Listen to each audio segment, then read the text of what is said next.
Coba kasih tahu ini piala apa? Yang ini. Ya. Yang juara satu lomba baca kitab. Oh, baca kitab apa? Baca kitab Jawi. Oh, juara satu lomba baca kitab ya. Ya. Kalau yang ini? Yang ini juara dua contoh cermat. Sama terus yang ini? Pidato putri.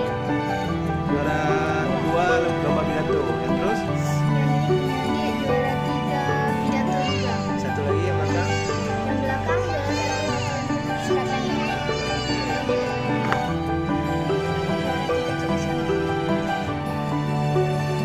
Oh, jadi Terkait di program sedang cermat di Kota Madiun yang Cirebon kan nggak ada.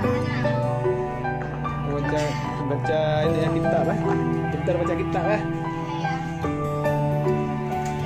Memang siswa berprestasi ya.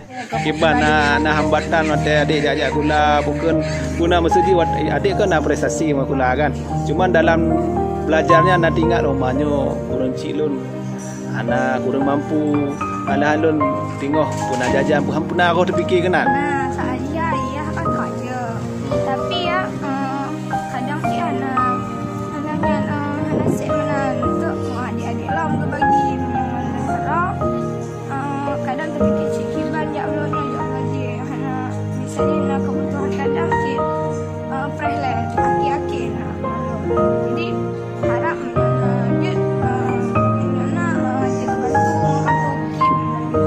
Kau laweknya kau pernah demo lah kat tukip kan. Hana tapi menyamai siswa tapi menyukai kita kan lebih terjamin nah mencoba siswa menyukai daftar Hana lentung nah.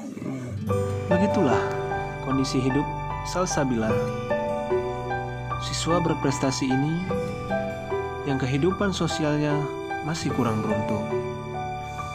Marilah saudara-saudaraku semua, dimanapun Anda berada, yang menonton video ini, mungkin ada kelebihan harta agar dapat berikan bantuan kepada siswa-siswa miskin berprestasi dimanapun mereka berada. Sekian, wassalamualaikum warahmatullahi wabarakatuh.